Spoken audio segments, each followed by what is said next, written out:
In high school, we went on the most epic double date ever. I'm Han from Ho Chi Minh City, Vietnam. Let's talk about that.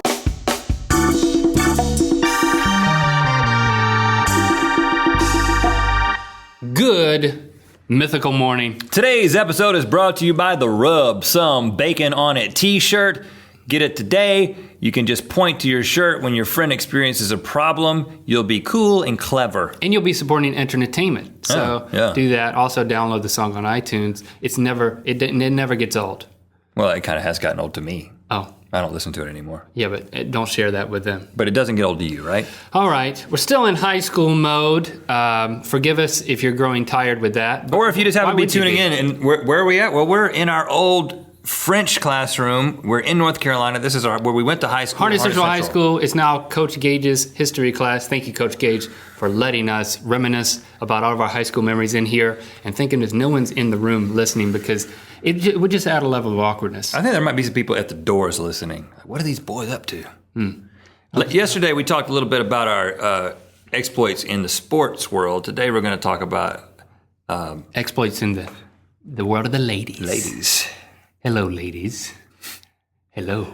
Okay, now, freshman year, I remember there being so many hopes tacked on to moving into high school because, and the chief hope was on the fact that there are entire new pools of women from other towns. That will now go to school with us that we can date. We don't have to keep dating the same girl over and over again like we would do. Right. You know, we would just like trade off. Oh, you're going with Leslie? Okay, I'll wait and then I'll go with that. Now you're going with Amber? Okay. And then we'll switch off. Right. I mean, that's. But high school presented new opportunities. At least that was the hope. Right. I remember, you have to get used to the bells and the common area. I went into the common area and I remember somebody came up to me and I can't remember who it was because I was so mesmerized by the news. I was told, Link, Tabitha. I'll just go ahead and say her name, her full name. Sure. Can I say that? Sure. Tabitha Norris likes you. Tabitha Norris. I knew of this Tabitha Norris. She's very good looking. Everybody woman. knew about Tabitha Norris. And here's the key. She was a sophomore. Whoa. She was a full year older than me, at least in... Ouch. She was a grade older. She could have been many years older. I don't have a clue. But, upperclassmen likes me. What? Are you sure? And then they said, look. And I looked across the common area and she was looking at me. Uh-oh. And I was like, oh my gosh. And I was just struck with fear. Now, that's how I reacted. That's not how I should have reacted. And I'm going to teach my son and my other son, both of them. To be ready. To be ready for things like this, to expect things like this to happen and know how to react. I remember being afraid to go up and talk to her. And I kind of forced myself to do it, and it was really awkward. Now, you, in stark contrast, had an entirely different approach. Yeah. And so I remember you telling me about Jamie. Yeah. Another upperclassman, actually one of Tabitha's friends. She was also a sophomore. They were these two girls that everybody wanted to date, whether you were a junior, a senior, a freshman, sophomore, whatever. Everybody wanted to date them. Uh-huh. And I did have a different approach. Well, first of all, somebody didn't come up to you and say, "Hey, Jamie likes you." I didn't wait for that kind of thing. I didn't wait. But she didn't. I was like gangly. You. I mean, she didn't like you. Well, she didn't know she liked me.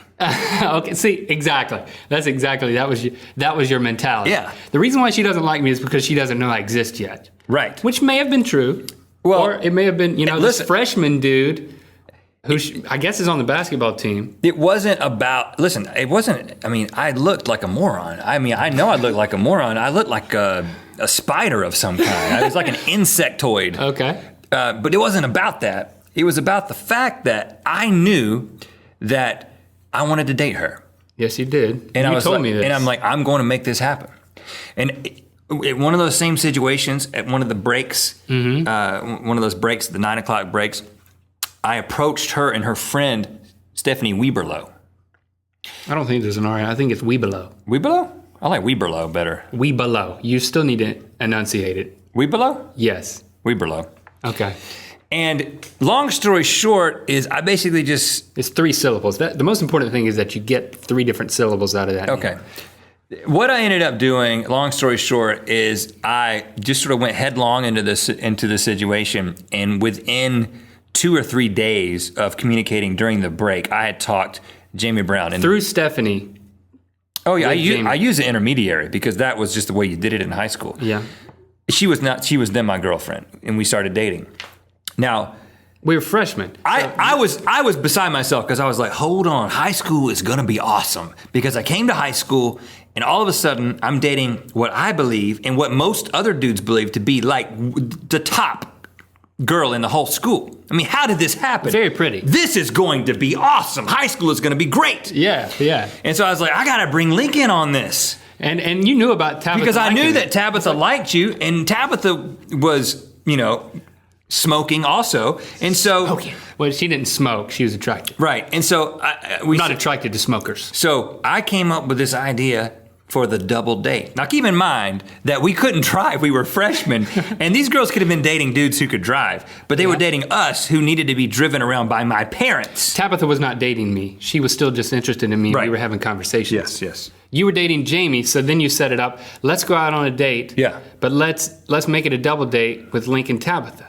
Yeah. Thank you. Yeah. Thank you. You've never really expressed gratitude for that. I just did. Okay. So Rhett's parents were driving the Dynasty, and they both of your parents get in the two front seats of the Dynasty, come to my house, pick me up. Now you and I are in the back seats of the Dynasty. They're in the two front seats. We go to Jamie Brown's house, and Tabitha is there. Yeah.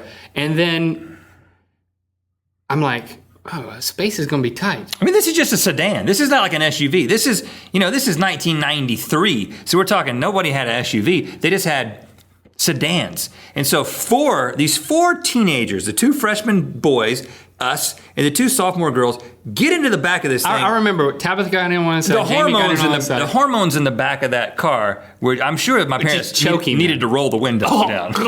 This is horrible. Yeah, I remember when you got in. It was like, oh, we were so close to each other. Well, we were the bookends, and the ladies were next to each other. But we were enjoying ourselves. So I was like, this is such a high pressure situation. okay, so the goal is my parents are going to drive us to the Twin Plaza. That is a theater in Dunn that's still there, Dunn, North Carolina. There's two theaters there, and they were showing Home Alone 2. And so it's like, all right. And this wasn't like a retro thing. That's just how old we are. That's when it was out. Home Alone 2 was in the theaters, and we were going to a double date with Jamie and Tabitha in the back of the Dynasty. They were going to drop us off. They weren't going to watch the movie theater, Right. like two seats in front So of us. we're talking from Lillington to Dunn, we're talking like a 20-minute ride. Yeah. On 421, Highway 421. Now, at the time, well, you know what? I'm just going to let you pick it up from here because... Well, it's a long trip down a 2-lane road, 421, and I just remember being so high-strung and so nervous about the whole thing, sweating from every orifice I had. And you don't know what to say because... You sweat from an orifice? You can, but you don't know what to say anyway. And then your parents are in the front seat. And so we're going down the 421, and I remember thinking that we're halfway there and nobody's talking. Like no one's saying anything. No one's saying nothing. And so I'm like, well, I gotta break the tension. I gotta say something. So I said, well, it sure will be nice when they make this road 4 lanes. And my dad, who sensed the comedy in that situation, was like, yep, Link, it sure will. It sure will be nice. It sure will be nice. Yep. And then there was no more. That was like at the That was the point. only thing that was said during the trip. During the whole trip. And then they just dropped us off and we watched Home Alone 2. Now, fast forward, I ended up dating Jamie for a couple of months. You never sealed the deal with Tabitha because you had no follow through. Nerves, man. My nerves got the best. You went on a date with her. She liked you, and then you never did anything after that. And I was too busy with Jamie. I just said, "Listen, that was my one chance, and I blew it. I blew it talking about how many lanes the road didn't have." But then a couple of months later, I break up with Jamie because first, she was a great girl. I was like, I can't lose. I mean, in freshman year, within the first week, I've got the best looking girl in school. What else can happen? I'm going to break up with her and just reset and see what else happens. And that turned out to be a big mistake. That was a mistake. I didn't date anyone else until my junior year. But and me on the other hand, I never started the relationship with Tabitha. And then in English class, Selena Bullard, who was a freshman, but she was very pretty and very outgoing. She asked me to the FLL dance. Right. As friends, I guess, or at least that's what I thought. And so my mom takes me to pick her up. I didn't realize you're supposed to go to the dance fashionably late. We went to the FLL dance 45 minutes early, That was not cool. which was weird. And then so we're sitting there, and by the time everybody else shows up, like I felt like we had a quality date by that point. I remember Jamie shows up. She had just broken up. You had just broken up with her. Days before. She went there stag Yeah. or alone. I didn't go at She all. didn't have a date. You weren't even there. And she started asking me to dance. Yep. This is Jamie. So I started dancing with Jamie every single dance. I'm like, huh. But I remember Good enough for Rhett, good enough for me, I guess. You came home and you told me that she was like putting the moves on you. Like she wasn't she just was- dancing with you. She was on you. She was up on you dancing. And I didn't know what was happening. Physically, mentally, emotionally, I was just. But then I remember looking around towards the end of the dance, and hate me, ladies, I deserve it. Selena was nowhere to be found, so I walk outside, and just in time to catch her getting in her mom's car. She turned around and she said, "I called my mom to come get me." And I said, "Why?" She said, "Because you're not being my date." And I, hate me, ladies. I deserve it. But Like see, I the said. thing is- and then I went back in and danced with Jamie some more. But I never dated her either. Selena was a great girl. You could have dated her, and then Jamie didn't actually want to date you. Jamie was just sort of just playing. She with was you, using me! using you to get back at me. Yeah, and I didn't even know it. And so nothing was going to happen there. You ignored your date. You had no game. But you know what? It doesn't matter. You're married now. You don't need game. And you know what? It was for the best. Having game is not a good thing. You just need to have a good wife. End of story. Okay. All I right. love you, Christy. She's my wife. Let's end this episode before we say anything else that will make you not like us. And spin the wheel of mythicality, the invisible. I spun it, and then I stopped it, and then I spun it, and then I stopped Let's it. see what it's going to land on. Oh, it landed on motorcyclists terrorize a small town. Okay, so let's be going down. Hey, sure will be nice when they make this road 4 lanes. Hey, look at this exit here. It says it's Littleton. That sounds like a small town. Let's go in there. We could terrorize it. Oh, look at this. It's like a little convenience store. Set it on fire. Yeah, or we can spin on it. Let's run over some old people. Look, there's some old people. I'm going to take this baby. Hey, Look, I took someone's baby. Oh, that's good. That's good. We could Raise it. raise it as like the secretary of the motorcycle club. And look, there's a girl who I could take to the FLL dance, but then dance with another girl. They'll terrorize her. Her name is Arizona. Think I'm out of gas.